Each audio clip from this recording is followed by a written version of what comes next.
Hello everyone, today we dive into one of the most profound and enduring mysteries in global political history, how a brutal, short-lived dynasty that ruled for just 15 years managed to create the political template that defined the next 2,000 years of Chinese civilization.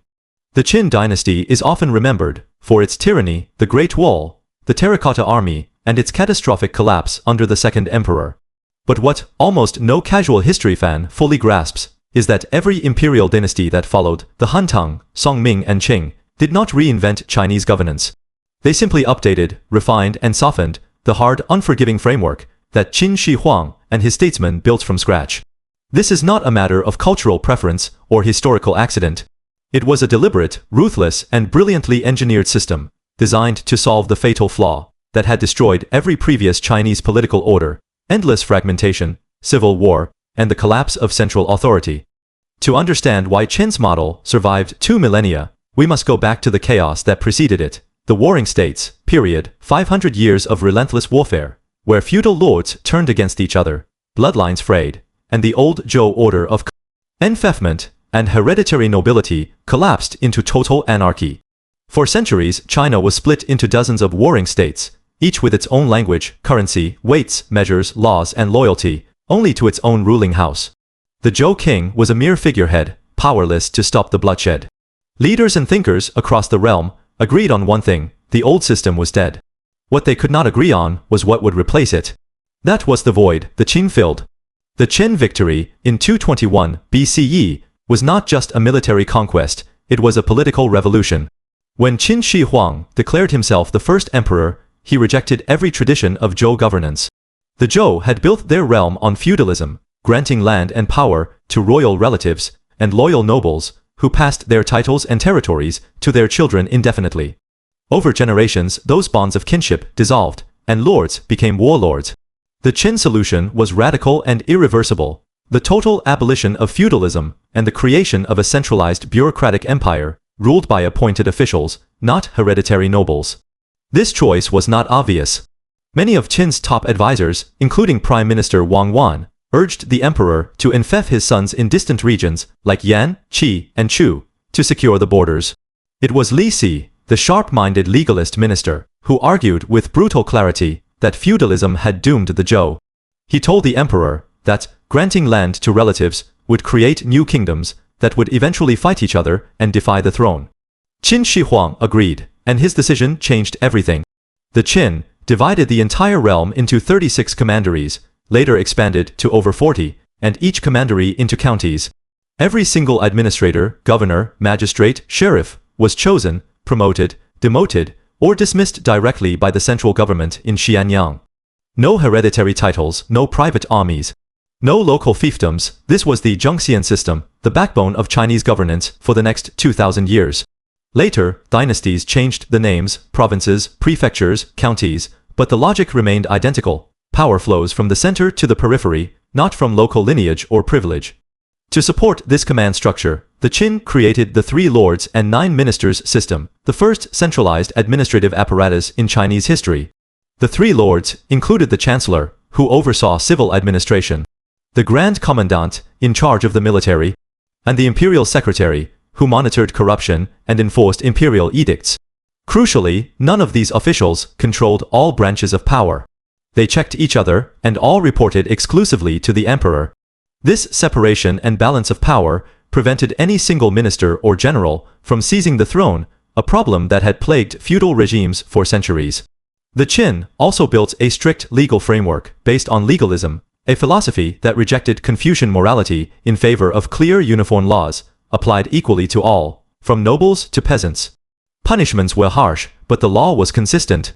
For the first time, China had a single legal code, instead of hundreds of local customs and clan rules. This legal uniformity allowed the central government to govern a vast, multi-regional empire with consistent authority. But political structure alone was not enough. The Qin understood that a unified empire required unified standards to bind its people together. In a stunning series of reforms, the Qin standardized the Chinese writing system, imposing small seal script as the official script across all former warring states. Before this, people in different regions could not read each other's writing.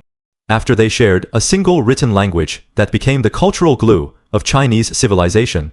They also standardized weights, measures, and currency. The round bronze banliang coin became the single legal tender nationwide. They standardized axle widths for carts, so that transport and military supply lines could move smoothly across the empire's new road network. These reforms were not just practical.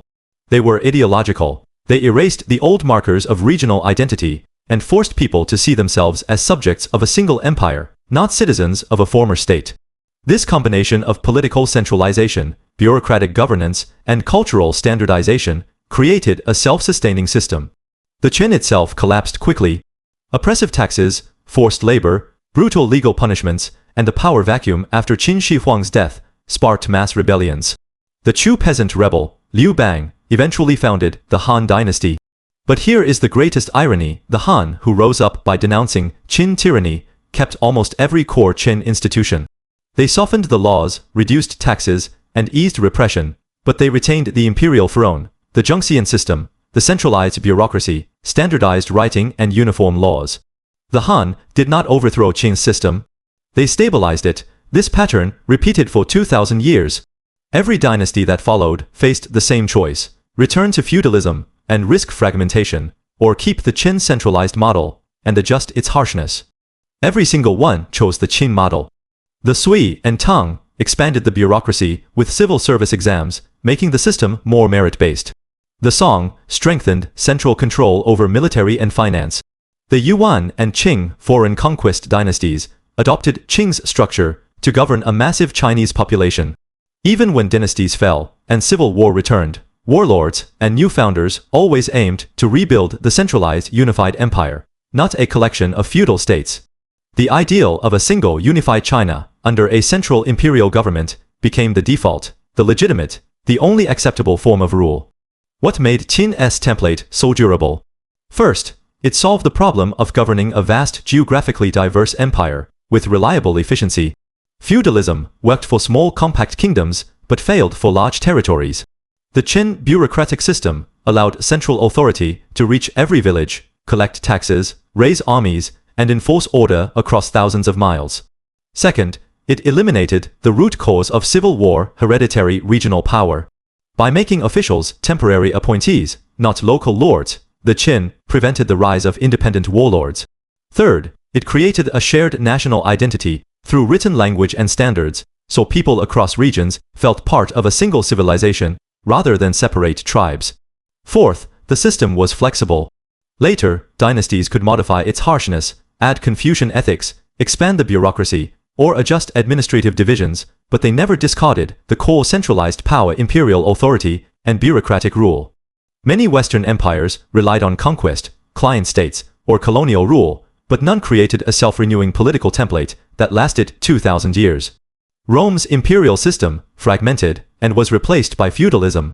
Persian empires rose and fell with dynastic lines. The Qin model was different. It was a political operating system that could outlive the dynasty that created it. Qin Shi Huang wanted his dynasty to last 10,000 generations.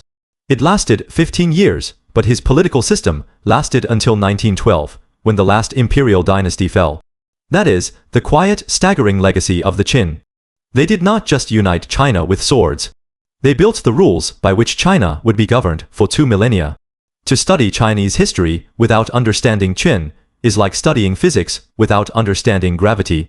Everything else makes sense only in its context. If you enjoyed this journey into ancient China, hit like, drop a comment, and subscribe for more epic history. See you next time.